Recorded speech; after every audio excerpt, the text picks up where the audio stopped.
saya sampaikan ini karena menurut saya kasus-kasus muskuloskeletal di tengah masyarakat itu luar biasa banyaknya. Namun karena banyaknya kasus dipahami tentang peristiwa yang terjadi, kemudian jaringan yang mengalami masalah, selanjutnya bagaimana proses patologi di setiap kasus yang ada. Nah, kasus muskuloskeletal ini sangat banyak kita temui, terutama di rumah sakit ya. Ini diperuntukkan untuk adik-adik, teman-teman medis dan non medis sekaligus. Kenapa? Pemahaman kita tentang patologi itu sangat menentukan apa yang akan kita lakukan selanjutnya. Untuk itu saya mengambil bagian yang menurut saya sangat penting dalam memahami secara keseluruhan tentang sistem muskuloskeletal yang dikaitkan dengan kondisi-kondisi yang mungkin bisa muncul dengan patologi pada sistem tersebut.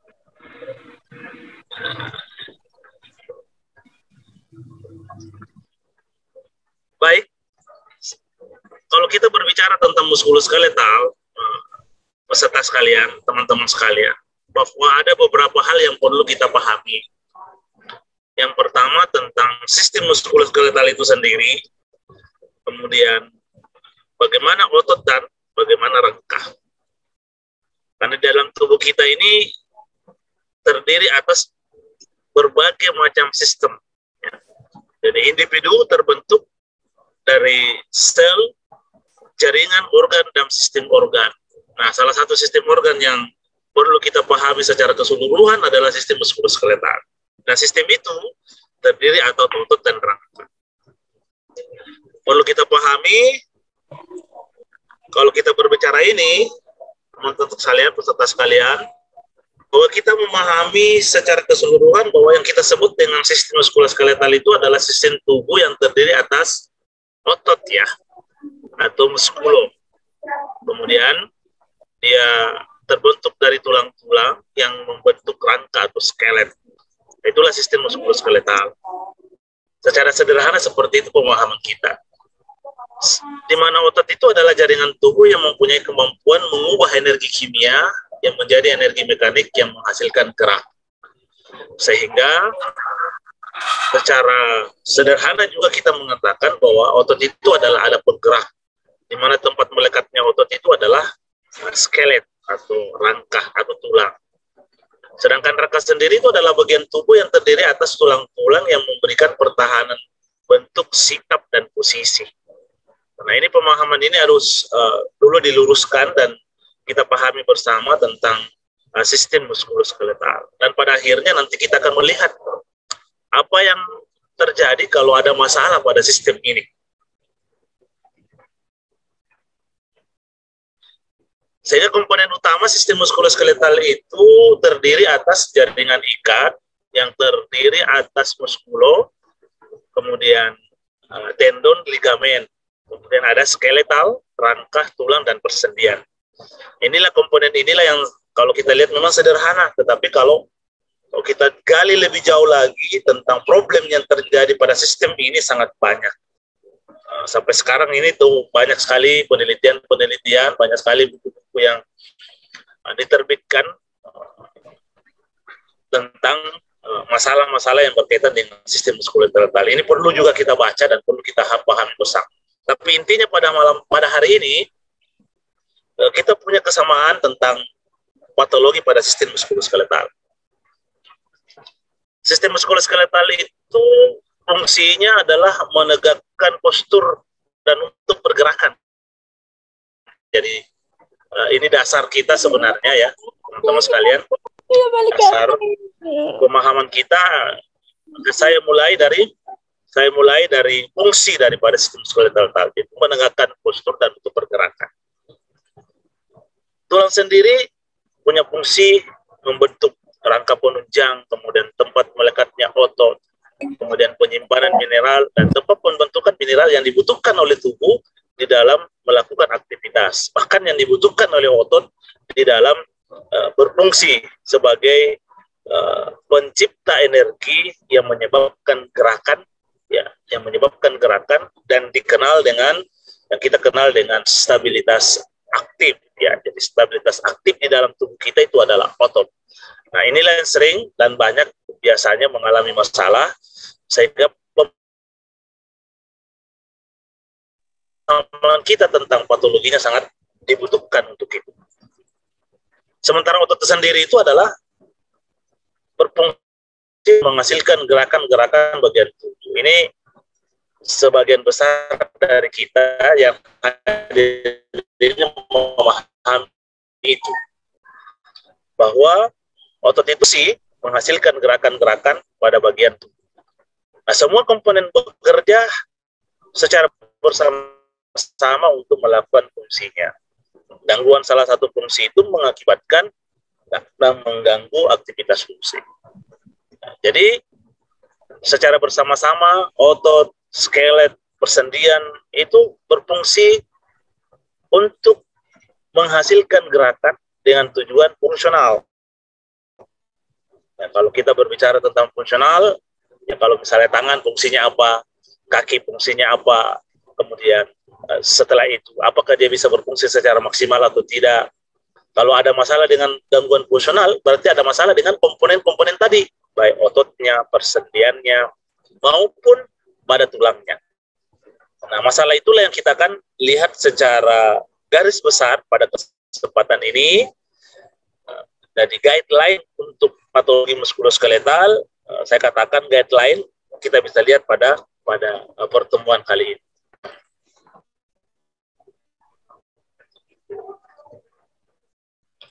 Disfungsi sistem muskuloskeletal itu terdiri atas stimulus dan environment. Jadi kalau kita berbicara tentang disfungsi, gangguan fungsi sistem muskuloskeletal itu diawali dari adanya stimulus dan environment.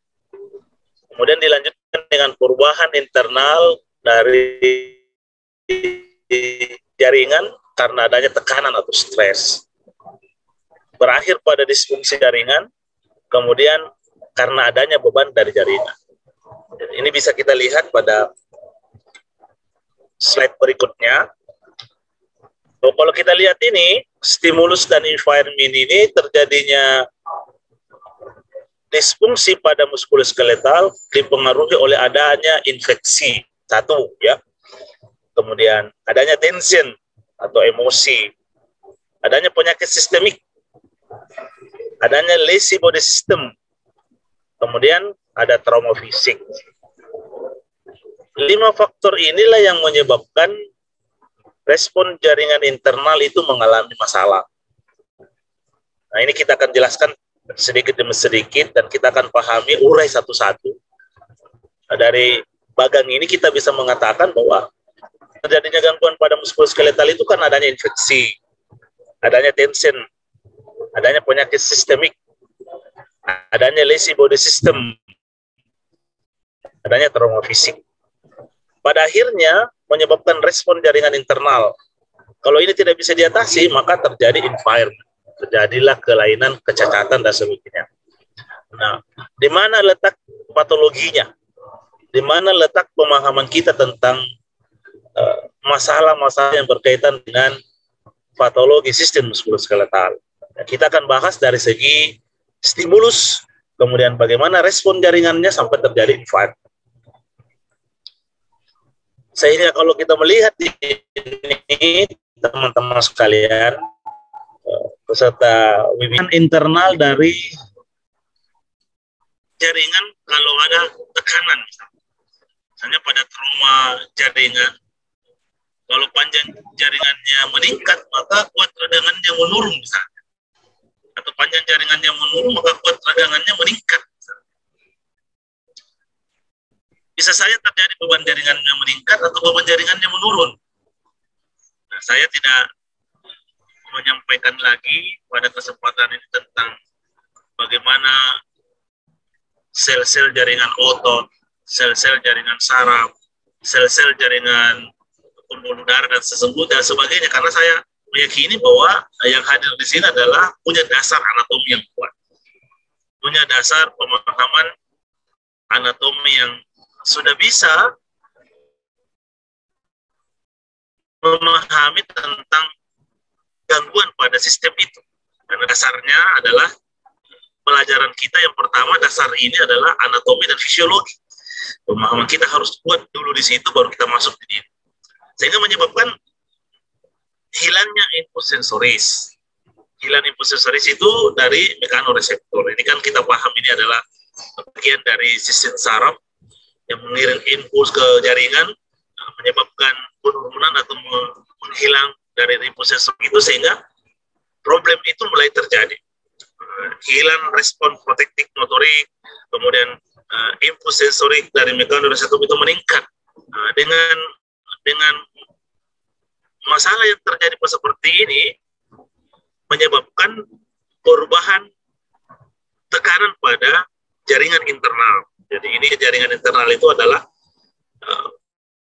yang terjadi di dalam otot, yang terjadi di dalam tulang, yang terjadi di dalam pembuluh darah, yang terjadi di dalam persendian. Nah, biasanya ini yang terjadi sebelum mengakibatkan gejala atau simptom dari akibat yang terjadi ini.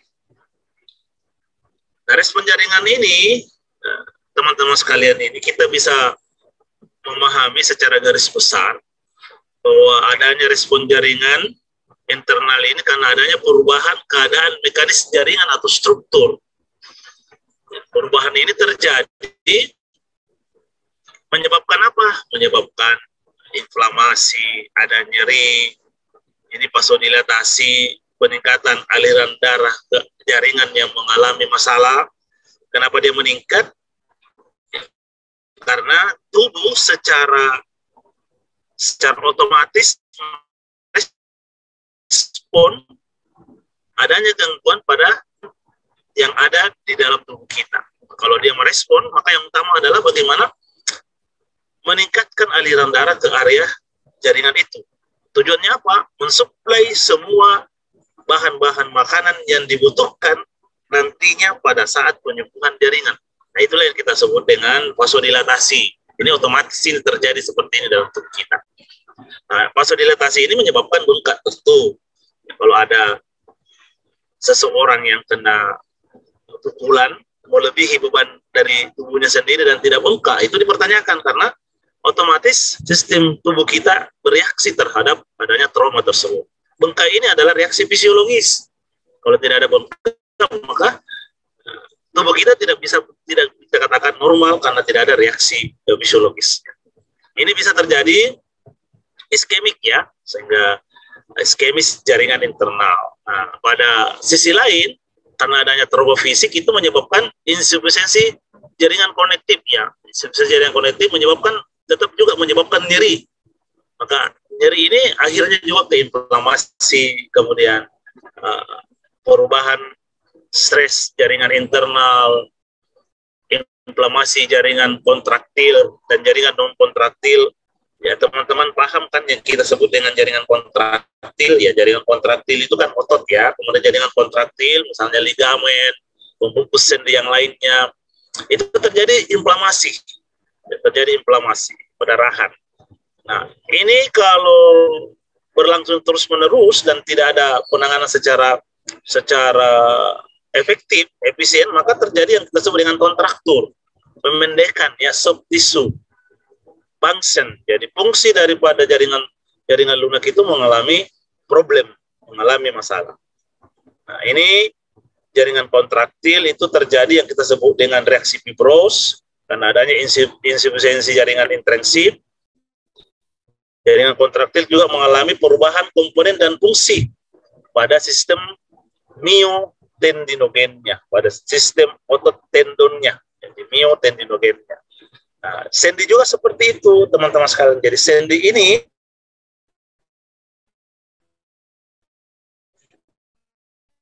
pada akhirnya juga akan mengalami perubahan dari segi osteokinematika. Nah, ini juga tidak usah saya berikan penjelasan lebih paham tentang yang disebut dengan atur kinematika itu apa, osteokinematika itu apa.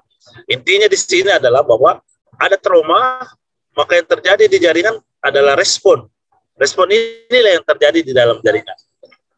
Ya, jadi ini lain dari terjadinya trauma pada jaringan. Bahkan sampai mempengaruhi sendi dari segi akan gerakan di luar persendian sana. Jadi dia baik. Sehingga disfungsi jaringan itu, para peserta webinar sekalian, itu menyebabkan nyeri ya. Nyeri itu karena apa? Karena aspek kimia, aspek mekanis. Dan kita paham bahwa di dalam tubuh kita yang bertanggung jawab terhadap sakit dan tidak sakit itu adalah sistem saraf. Nah, dalam sistem saraf itu ada kimiai, ada mekanis. Selanjutnya terjadi kontraktur. Kontraktur ini karena adanya ketahanan jaringan. Kontraktur itu berkaitan dengan otot ya. Otot berkaitan dengan ligamen, berkaitan dengan jaringan pengikat yang lainnya. Selanjutnya terjadi stabilitas. Stabilitas itu karena insufisiensi jaringan. Stabilitas itu biasanya pada persendian. Jadi teman-teman sekalian, peserta sekalian, bahwa stabilitas itu biasanya pada persendian. Sehingga kita katakan bahwa ini stabil sendininya, ini stabil sendi hipnya, dan seterusnya. Biasanya terjadi seperti ini. Ujung-ujungnya juga terjadi kelemahan. Kelemahan ini karena adanya kontrol motorik atau kelemahan jaringan. Jadi disfungsi jaringan ini diawali dengan nyeri, kemudian setelah itu kontraktur, ada instabilitas, ada kelemahan. Inilah problem-problem yang pada umumnya terjadi pada sistem muskuloskeletal. Nah, beban jaringan ini teman-teman sekalian bisa lihat ya, bahwa kalau kita berbicara tentang jaringan untuk tergerak, kan pergerakan tubuh kita ini dikontrol oleh saraf, kemudian dilaksanakan oleh otot, tulang kita, kerangka kita ini, maka ada beban jaringan yang bisa saja muncul, misalnya kompresi. Kompresi ini biasanya pada semua beban jaringan ini terjadi pada persendian misalnya. Kompresi, terjadi penekanan di vertebra, ada traksi penarikan, ada rotasi, ada menepuk. Ini adalah beban jaringan yang sewaktu-waktu bisa menyebabkan masalah pada sistem muskuloskeletal. Mungkin teman-teman sekalian ini banyak melihat kalau di olahraga, di pertandingan-pertandingan event-event internasional, misalnya bulu tangkis, ya, kemarin pemain bulu tangkis Indonesia itu terjadi masalah dengan rotasi dan menepuk, sehingga ada problem di lutut ya, sehingga terjadi parsial pada meniskus, parsial pada tidak bisa lagi melanjutkan pertandingan. Ini juga termasuk beban-beban yang perlu kita kontrol di dalam aktivitas kita sehari-hari. Patologi muskuloskeletal itu berkaitan dengan trauma dan inflamasi, berkaitan dengan reaksi penyembuhan, dan juga dipengaruhi oleh imunisasi. Teman-teman sekalian, ini mungkin saya membawakan ini sedikit cepat ya, tapi saya yakin bahwa ini kita bisa paham, kita bisa memahami, manakala kita sudah punya dasar yang kuat dari segi patofisiologi ya. Nah, trauma ini teman-teman sekalian, ini penjelasannya sesungguhnya ini sangat panjang, tapi kita bisa bedah dalam satu bagang ini, dalam suatu alur ini, bahwa ternyata di dalam sistem tubuh kita kalau ada trauma, ada kerusakan, yang pertama terjadi pada fase pertama itu adalah perdarahan. Jadi patologinya perdarahan. 20-30 menit awal itu perdarahan. Kenapa terjadi perdarahan? Karena ada namanya dilatasi ya. Dilatasi sebelum terjadi karena pembuluh darah yang ke arah yang mengalami cedera, nah, itu sudah sangat banyak ya, sudah sangat penuh karena adanya fase kontriksi tadi.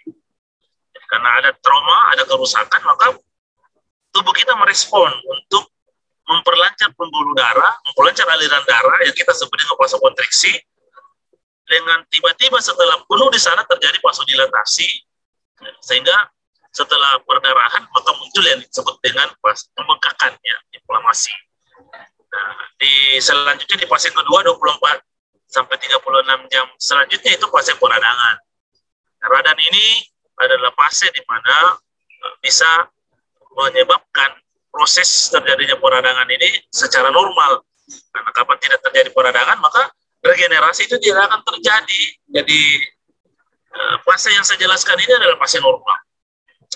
Fase normal, di mana regenerasi ini terdiri atas 3 bagian ya, proliferasi, fase produksi, dan fase remodeling. Nah ini kalau untuk mahasiswa-mahasiswa kedokteran, mahasiswa-mahasiswa medis, fisioterapi, ya, ini harus dipahami dan harus betul-betul dilihat dan ditahu waktu-waktu dari setiap problem yang terjadi pada muskuloskeletal.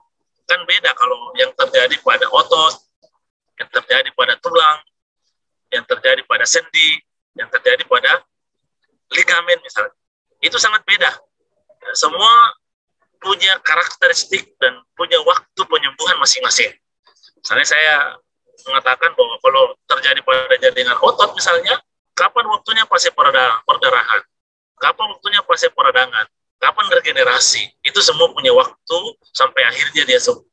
Kalau tulang itu kan variasinya ada ekstremitas atas, ada ekstremitas bawah, ada vertebra.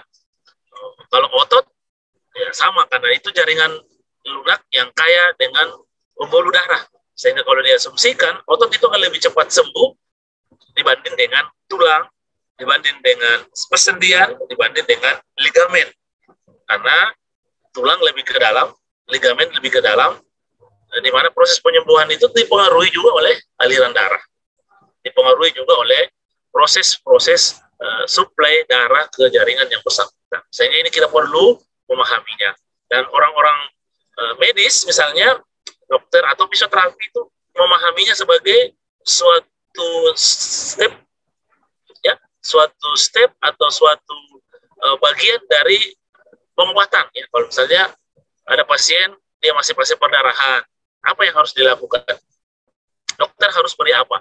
Fisioterapis harus beri apa kalau masih ada fase perdarahan?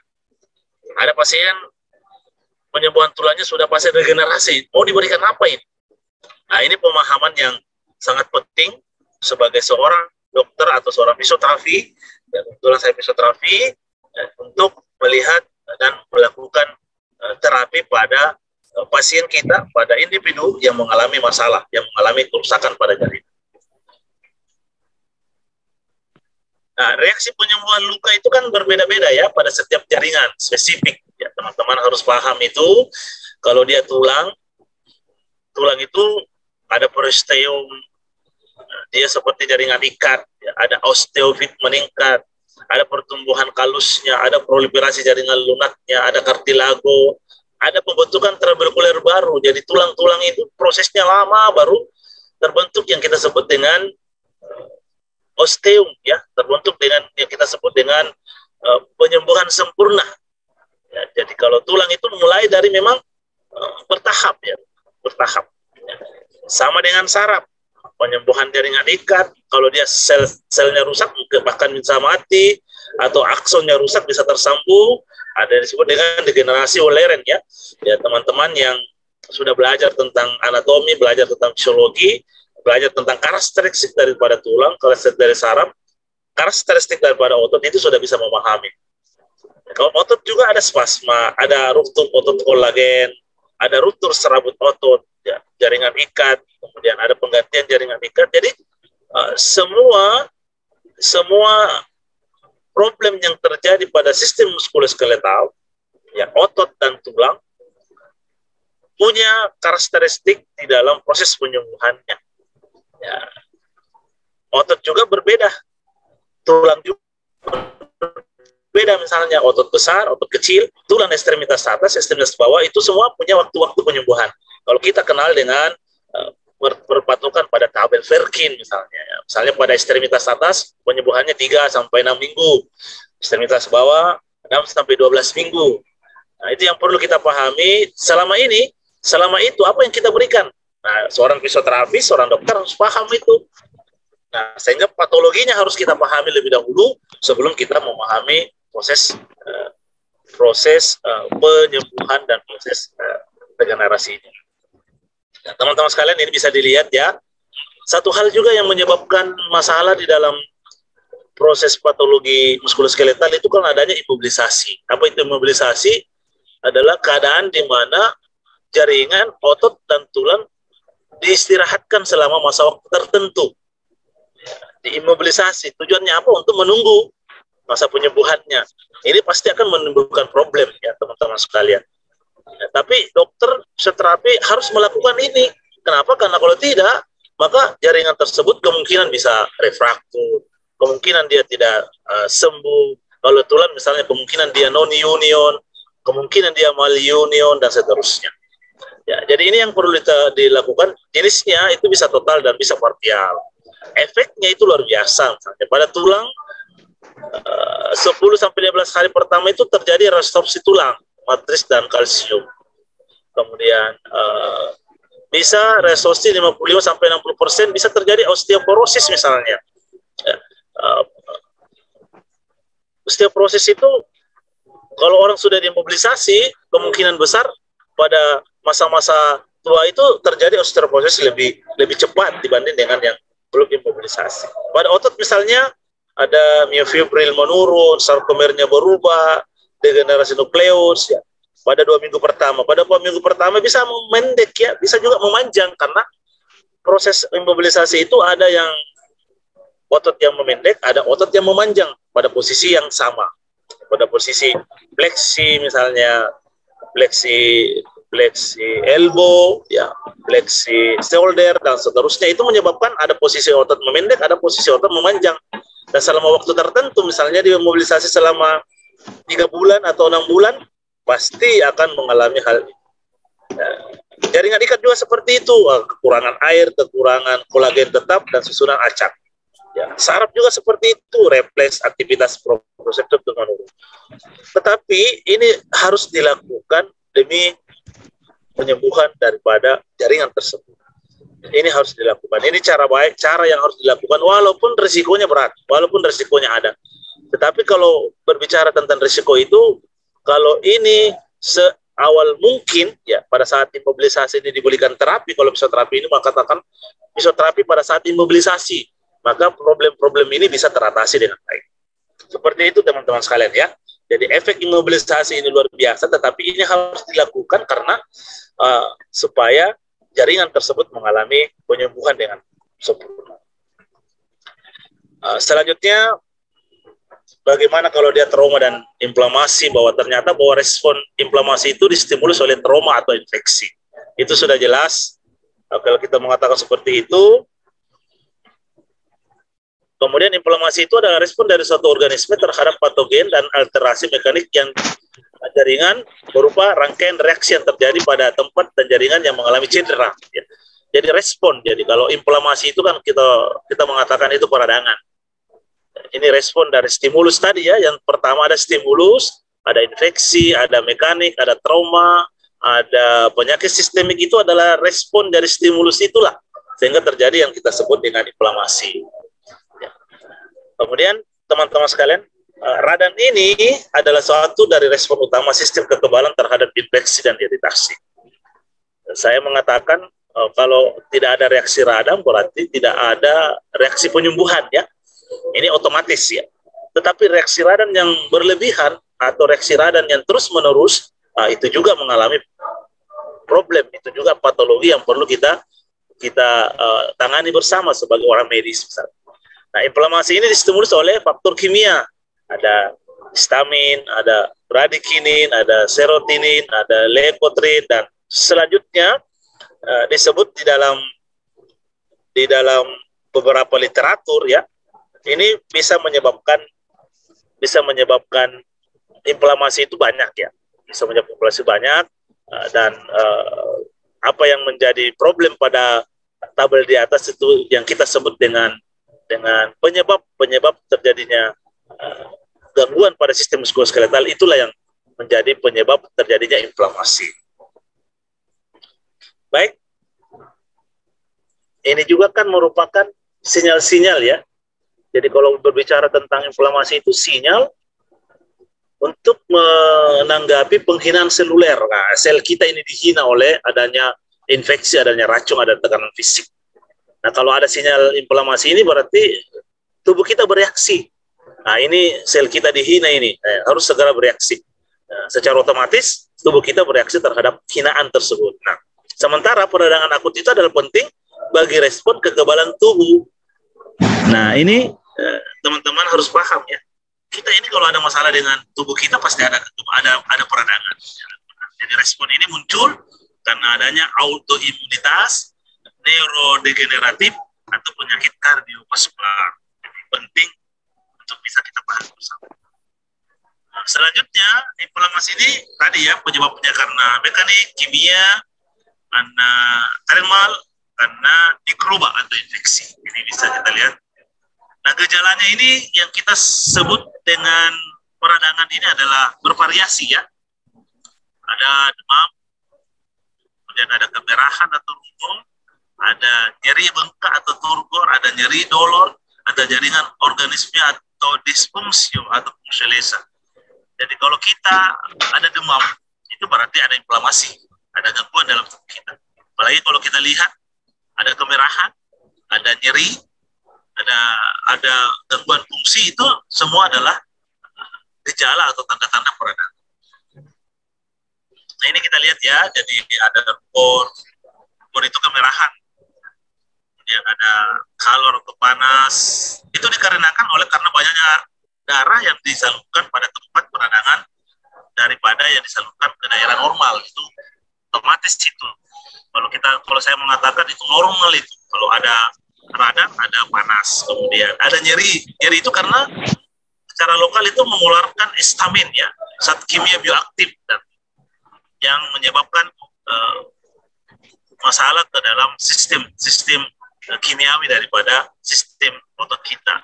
Ada pembengkakan dan kalau ini terus-menerus pasti akan mengalami yang kita sebut dengan gangguan fungsi atau fungsiolis. Ini semua adalah patologi daripada sistem skeletal yang perlu kita pahami karena ini adalah tanda-tanda besarnya ya, teman-teman sekalian yang saya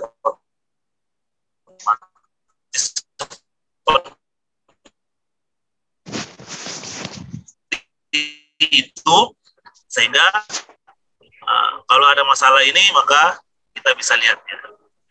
Dan ada trombosit ya, ada sitokin ya, dan ini bisa dilihat dan bisa dipelajari. Oh ternyata baik teman-teman sekalian, ini tidak mengurangi pemahaman kita bersama bahwa pada akhirnya kalau kita berbicara tentang patologi muskuloskeletal, yang kita akan lihat pada akhirnya itu adalah fase-fase penyembuhan ya, fase-fase penyembuhan, dan fase penyembuhan inilah yang menjadi entry point dari setiap pengobatan yang kita lakukan. Entry point dari setiap pengobatan yang kita lakukan. Kalau berbicara tentang inflamasi, teman-teman sekalian, kita berbicara tentang terjadinya peradangan. Nah, peradangan ini juga akan mengakibatkan masalah kalau secara terus-menerus tidak berhenti. Maka pada fase terakhir yang kita kenal dengan fase kronik, fase peradangan yang sifatnya masih baru, kemudian ini juga menjadi masalah kalau kita tidak bisa melihat sejauh mana proses yang terjadi di 24 jam pertama, 36 jam selanjutnya, kemudian sampai kepada fase akhir ya, fase kronik dari setiap jaringan yang mengalami masalah tadi. Jadi teman-teman sekalian, intinya bahwa kalau berbicara tentang patologi muskuloskeletal, yang perlu diperhatikan adalah proses terjadinya patologi, kemudian proses ini akan berakhir kepada reaksi radang, kemudian berakhir pada reaksi penyembuhan. Jadi penyembuhan inilah yang menjadi entry point kita di dalam melakukan terapi baik dokter maupun fisioterapi. Pak Sahrul, saya kira demikian ya, karena perubahan vaskuler ya, perubahan pembentukan jaringan inflamasi ini dijelaskan secara gamblang di materi. Ya, ini sudah bisa berubah dan ini terjadi memang karena aliran darah. Jadi sekali lagi bahwa respon vaskuler itu sangat penting. Sel-sel darah memegang peranan penting di dalam proses penyembuhan. Kemampuan aliran darah setiap orang berbeda, ditentukan oleh umur ya, ditentukan oleh umur, kemudian ditentukan oleh aktivitas fisik kita. Jadi ini sangat penting. Lanjut. Ini sudah berubah Pak. Lanjut. Pembentukan cairan inflamasi sampai perubahan sel-sel sistem sirkulasi, kemudian pembentukan cairan inflamasi ini disebutkan di dalam beberapa literatur karena adanya peningkatan permeabilitas pembuluh darah, disertai keluarnya sel darah putih, protein plasma ke dalam jaringan yang kita sebut dengan eksudasi. Ini proses saja ya, proses kimia yang ada di dalam tubuh kita secara umum ini kita memahaminya, dan secara khusus dari proses ini terjadi yang kita sebut dengan terjadi pembengkakan, karena perubahan ini keluar maka terjadi pembengkakan. Pembengkakan inilah yang menyebabkan penekanan pada saraf sehingga terasa nyeri. Ya, lanjut. Nah, tahapan fase inflamasi ini ada 3 tadi ya, perubahan dalam sel-sel dari sistem sirkulasi darah, pelepasan eksudat, dan fase regenerasi. Lanjut. Ya, nah ini yang terakhir ya, bahwa iritabilitas jaringan, fase inflamasi dan penyembuhan itu ada 3 ya, fase akut, fase subakut, dan fase kronis ya, fase akut, subakut, dan fase kronis. Penjelasannya di bawahnya, lanjut Pak, bahwa kalau kita berbicara tentang fase akut ini bermunculan tanda-tanda peradangan ya. Tadi kan tanda-tanda radang teman-teman sekalian. Ada panas, ada bengkak, ada nyeri, ada punctulesia. Ya, sehingga menyebabkan reaksi autoimunisasi berupa defense muskular. Jadi defense muskular itu menyebabkan ada nyeri, kemudian ada spasma otot, ya, kemudian ada ketegangan jaringan. Nah, ini semua adalah defense dari muskular. Biasanya fase ini berlangsung sekitar 4-6 hari. Ya, lanjut. Fase subakut ini berbagai tanda radang berkurang ya. Kemudian ada resistensi terjadi hanya di akhir gerakan. Dan gerakan itu kan kita sebut dengan range of motion. Gerakan dalam persendian. Jadi teman-teman bisa melihat bahwa kalau sudah ada perkembangan terhadap gerakan ini sudah di akhir gerakan, maka dia sudah masuk fase akut ya. Jadi terjadi manakala jaringan ditekan melampaui batas toleransi. Ya, selama 10-17 hari, bisa juga sampai 21 hari. Ya, pada tendon bisa bertahan hingga 6 minggu. Dan ini sekali lagi otot, tendon, kalau ada masalah tulang itu berbeda-beda, walaupun ada range dari setiap organ tersebut mengalami penyembuhan. Ya, next. Kemudian fase kronis, ya tidak terdapat lagi tanda-tanda radang. Bisa jadi ada kontraktur atau adesi, ada perlengketan sendi, ada kelemahan otot. Rasa nyeri timbul bila mana dilakukan penguncian terhadap struktur yang tegang di akhir. Jadi fase kronis itu tidak ada lagi tanda-tanda radang, ya, tidak ada lagi bengkak, tidak ada lagi panas, ya, tidak ada lagi ini. Ya, tetap gangguan fungsi itu bisa terjadi karena ada kontraktur, ya, ada perlengketan sendi dan seterusnya. Next. Tahap ini bisa berlangsung selama 6-1 tahun. Ya, tergantung pada jaringan yang terlibat. Fungsi mungkin terganggu akibat kelemahan otot, daya tahan, dan kontrol terhadap saraf yang lemah. Jadi teman-teman sekalian, memang kalau berbicara tentang sistem muskuloskeletal ini, kita tidak bisa mengatakan simsalabim kalau ada masalah dengan fraktur, ada masalah dengan kelemahan. Tapi secara bertahap kita akan perbaiki. Tidak ada otot yang langsung, tidak ada obat yang langsung menyembuhkan fraktur, tidak ada obat yang langsung menyembuhkan luka, tetapi dia berproses secara alami. Kemudian dari proses inilah yang kita tunggu dan kita masuk sebagai seorang medis, baik dokter, fisioterapi di dalam menyembuhkan pasien itu. Ya, saya pikir terima kasih. Mudah-mudahan dengan gangguan tadi tidak mengurangi kemampuan kita di dalam memahami materi yang saya berikan, yang menurut saya ini hanya guideline-nya saja ya, guideline dari materi yang saya berikan ini, guideline untuk memahami tentang patologi pada sistem muskuloskeletal. Terima kasih. Saya serahkan ke Pak Sahrul sebagai moderator. Ya, baik. Terima kasih banyak Dr. Awal atas penjelasan yang luar biasa sekali. Tadi mengenai patologi sistem muskuloskeletal. Dan dari sini teman-teman sudah banyak sekali mendapatkan informasi tambahan ya, dan juga ilmu baru tentunya. Dan sekali lagi, eh, kalau saya dapat simpulkan, tadi juga Dr. Awal menyampaikan bahwasanya pada intinya adalah ketika teman-teman ini sudah mempunyai basic ataupun nggak dasar, baik itu anatomi ataupun juga fisiologinya, ini dirasa memang sudah cukup bisa untuk bisa memahami ataupun juga mengikuti materi-materi yang ada di muskuloskeletal ini. Lalu yang saya suka tadi ada istilah ini semuanya nggak bisa bim salah bim. Jadi itu juga yang harus tekankan kepada teman-teman. Jadi semuanya memang membutuhkan waktu dan lain sebagainya, ya. Baik, kalau gitu Dokter Awal izin untuk ada sesi tanya jawab. Jadi silakan. Silakan Pak Sarul. Silakan moderator. Baik. Silakan untuk teman-teman apabila ada yang ingin bertanya, kalau mau on mic boleh raise hand dulu ya. Kalau mau di fitur chat langsung chat aja. Nanti saya bacakan mengenai pertanyaannya. Ayo, manfaatkan baik-baik. Mumpung di sini sudah ada narasumber yang luar biasa, Dokter Awal. Jangan disia-siakan.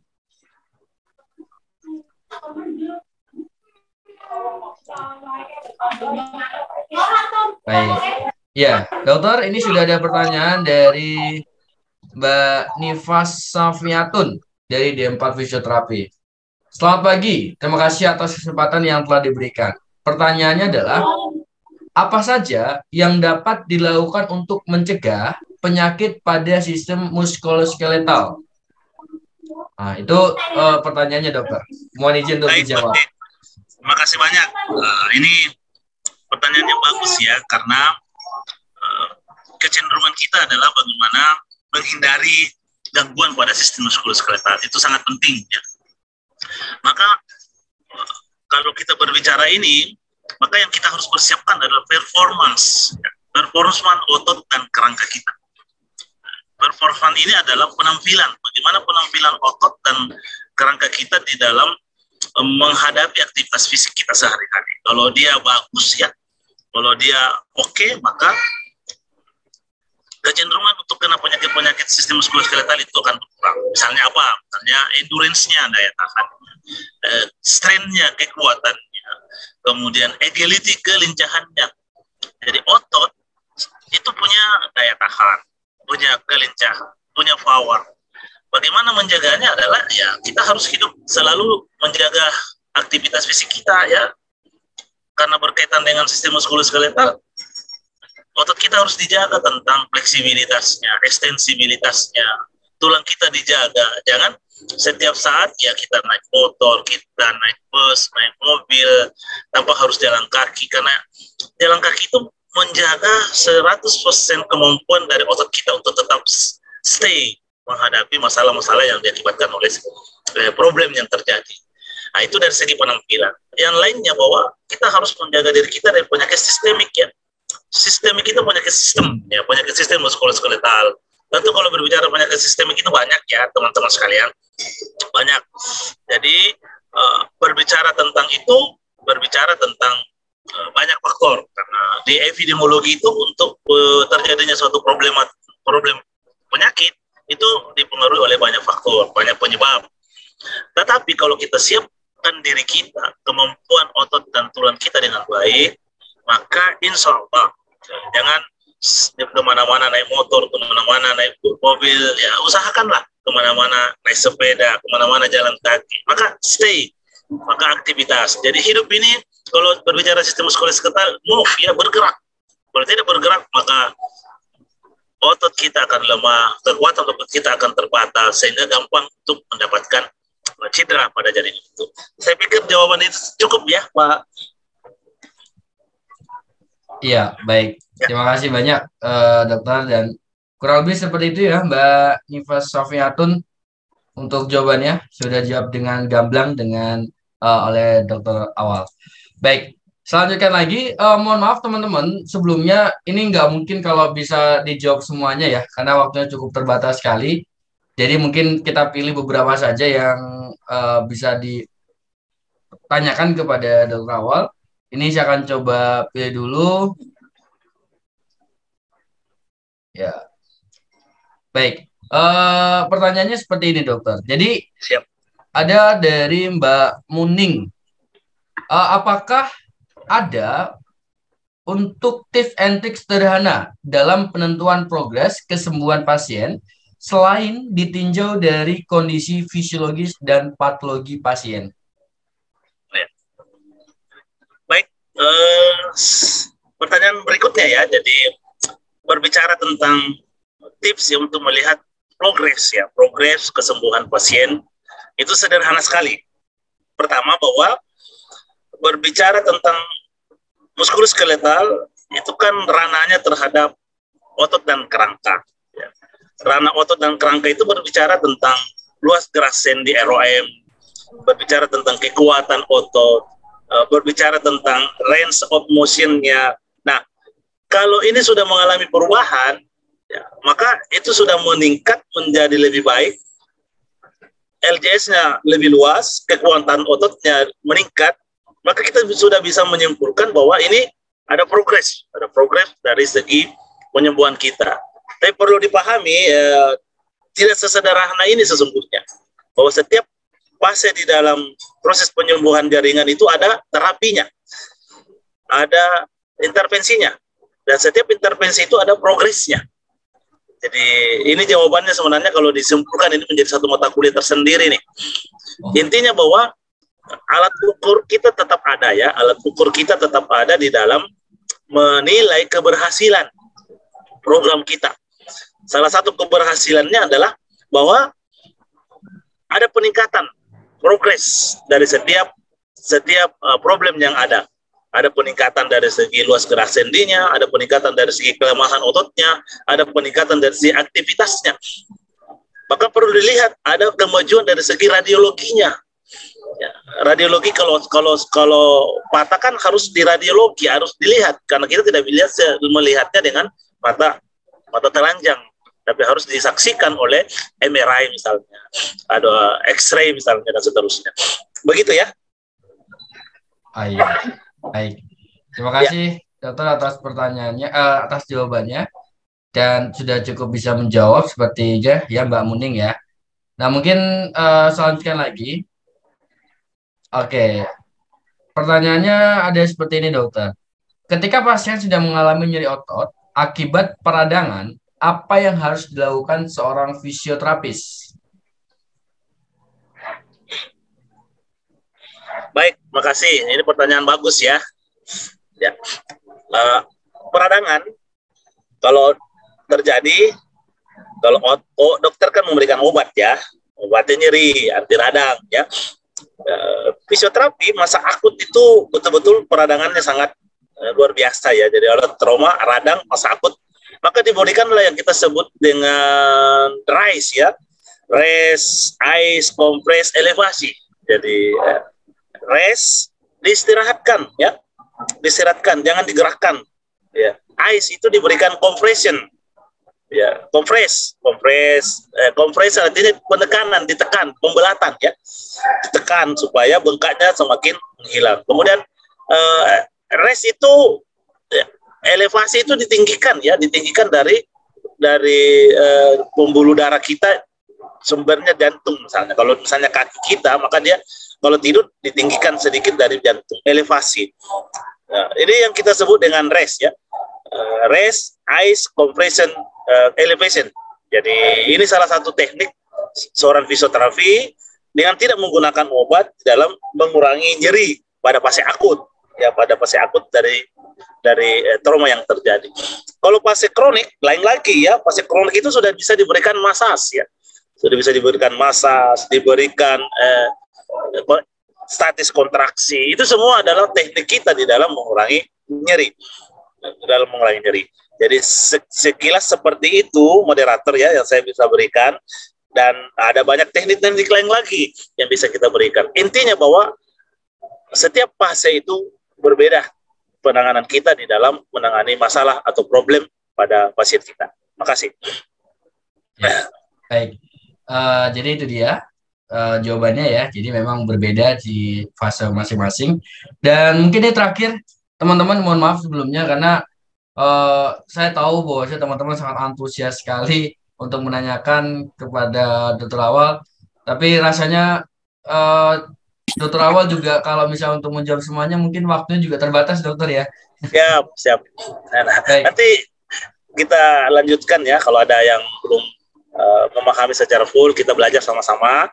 Uh, Chat saya ada, nomor HP saya ada, kemudian melalui Yapindo ini saya sangat berterima kasih ya, memberikan jalan untuk beramal ya, memberikan ilmu. Terima kasih banyak Pak Arham ya atas kesempatan ini. baik. Ya, mohon izin Dokter satu pertanyaan lagi, nggak apa-apa ya? Ya, tidak apa-apa, Baik. silakan. Oke, dari Mbak Maslina Situngkir. Pertanyaannya adalah, yang mau saya tanyakan, apa saja yang bisa diberikan fisioterapi untuk pasien yang mengalami fase 1 sampai dengan fase 3? Dan hal apa yang tidak bisa dilakukan? Terima kasih. Nah, Baik, kurang lebih seperti waduh. itu. Ini jawabannya satu semester perkuliahan ini.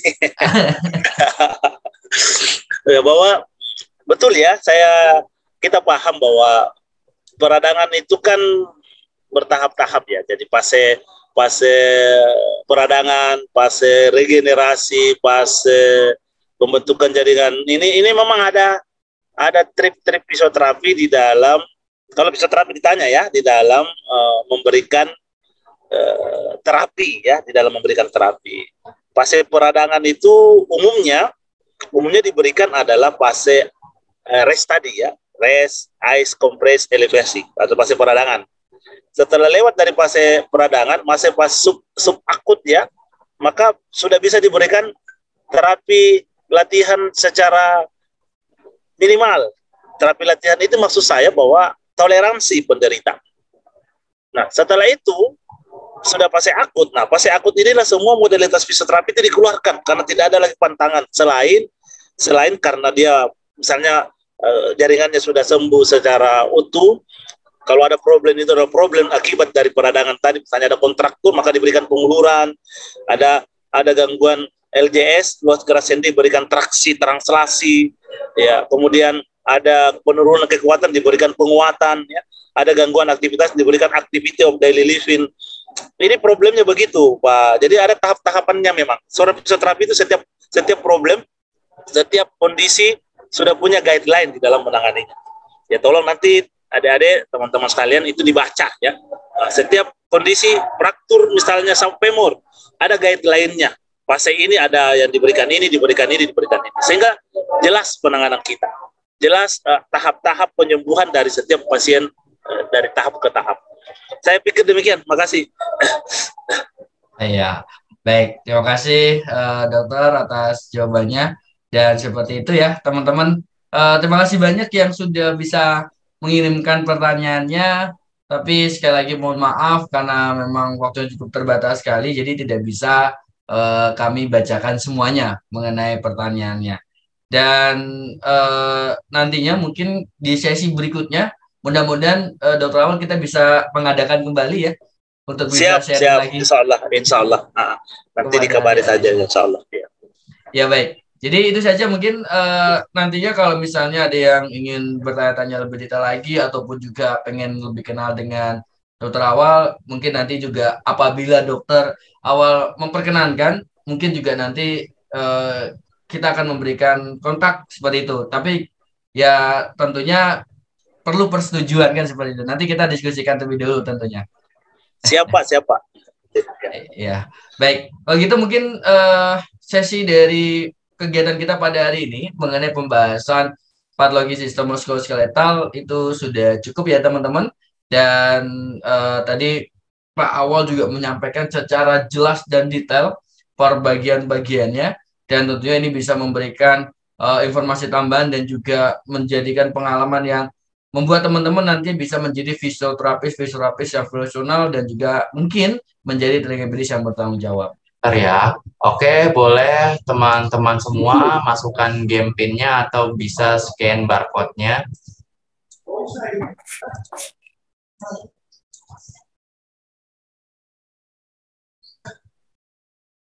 Diikuti ya teman-teman ya.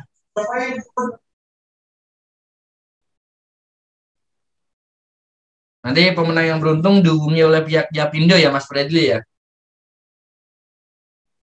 Ini khusus juara 1, 2, dan 3 saja ya, teman-teman. Oke. Dan bagi yang dapat juara, jangan lupa di screenshot ya. Terus langsung menghubungi ke nomor kakak saja untuk konfirmasi hadiahnya tersebut.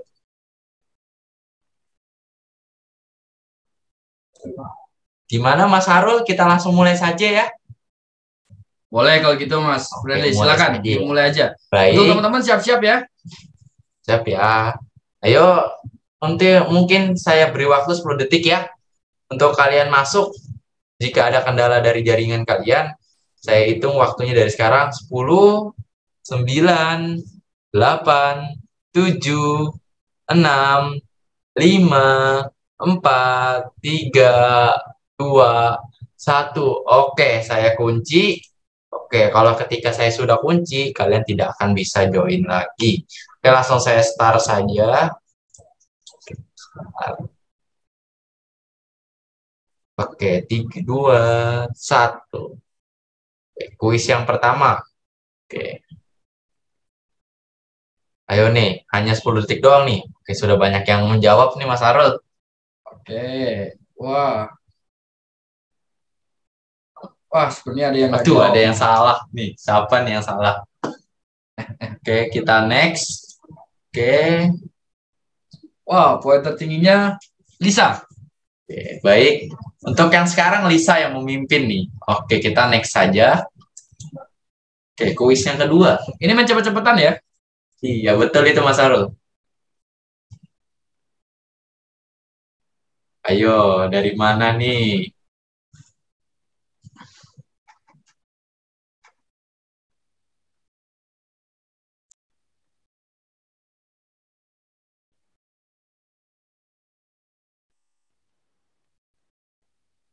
Oh, ada yang salah nih. Oke, kita next. Oke, masih Lisa yang memimpin ya. Oke, Marwah naik, Aur naik juga. Oke, kita next langsung. Oke, kuis yang ketiga. Ayo, tadi topik apa yang dibahas?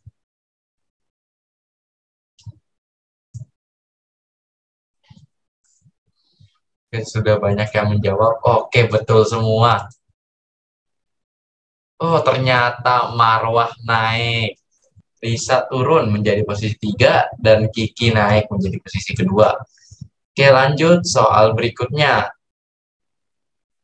Ayo, apa IG resmi kami?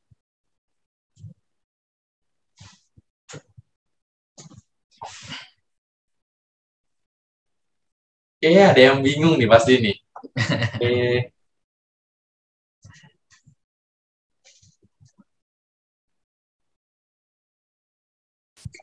Oke.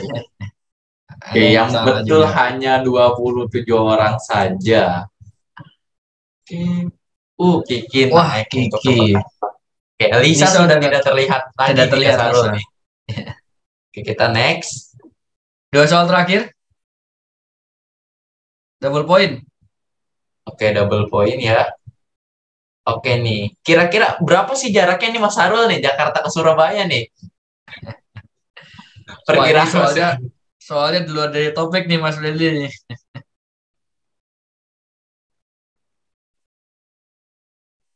Perkiraan berapa nih? Oke. Yang betul 783 km. Oke, kita next. Oke. Arumi, Aziza, dan Mufti. Kita next saja, dan ini dia soal terakhirnya. Double point lagi ya. Betul. Oke, hanya 5 detik saja. Oke. Ada yang belum menjawab ternyata di sini. Kita next, kita lihat siapa di podiumnya. Jangan lupa di screenshot ya, teman-teman. Wah, juara 3 ada Rika. Oke, di kedua ada Zoya. Dan untuk yang pertama ada Aziza. Oke, untuk Aziza, Zoya, dan Rika mungkin bisa langsung menghubungi nomor kakak saja ya untuk konfirmasi hadiahnya. Adanya apa nih Kak? Mobil ya? Aduh. Oke, itu konfirmasi saja di nomor kakak 0857 9439 6645. Langsung hubungi saja nomor kakak tersebut dan serta tampilkan bukti screenshot dari kalian yang juara Kahoot pada hari ini. Aziza, Zoya, dan Rika. Oke, baik. Mungkin itu saja kuis kita hari ini ya. Kakak serahkan kembali ke Mas Sarul. Oke, Mas Sarul silahkan. Ya, baik. Terima kasih Mas Fredly yang sudah datang memberikan kebahagiaan ya, yaitu memberikan door prize. Dan tadi sudah ada 3 pemenang. Tolong dihubungi ke nomor Mas Fredly untuk konfirmasi dan mengklaim untuk mengenai hadiahnya ataupun juga door prize-nya. Dan sekedar informasi untuk teman-teman, untuk mengenai kode referral Temu Pakar sudah aktif ya. Dan ini hanya berlaku sampai besok saja pukul 23.59 waktu Indonesia Barat. Bagi teman-teman yang ingin mendaftar aplikasi Neo dengan biaya pendaftaran yang jauh lebih murah, bisa langsung memanfaatkan kode referral ataupun juga bisa menghubungi ke nomor saya apabila ada kendala ataupun juga masih bingung bagaimana cara pendaftarannya. Terima kasih banyak teman-teman yang sudah bisa bergabung dari awal sampai akhir untuk kegiatan kita pada hari ini, yaitu Temu Pakar Patologi Sistem Muskuloskeletal bersama dengan Dr. Awal. Tadi sudah disampaikan materinya cukup baik dan juga sudah detail ya. Dan mudah-mudahan ada event-event dan kegiatan berikutnya. Jangan lupa teman-teman juga selalu pantau Instagram kami di @officialiapindo. Jangan lupa follow kalau belum follow, karena di sana tidak hanya kegiatan Temu Pakar saja, tapi juga bisa kegiatan tryout ataupun juga bisa jus ampuh kompeten dan lain sebagainya. Jadi manfaatkan baik-baik untuk Instagram kami untuk informasi yang akan membuat teman-teman lebih terbantu baik di segi pembelajaran ataupun juga persiapan menghadapi hukum nantinya. Saya selaku moderator pada kesempatan hari ini mengucapkan permohonan maaf apabila ada salah-salah kata ataupun juga beberapa hal yang kurang berkenan di hati teman-teman semuanya. Sampai jumpa, mudah-mudahan teman-teman beberapa tahun ke depan bisa menjadi tenaga medis yang bertanggung jawab dan juga menjadi fisioterapis ya, karena mungkin rata-rata hari ini fisioterapis semua nih. Bisa menjadi fisioterapis yang profesional juga.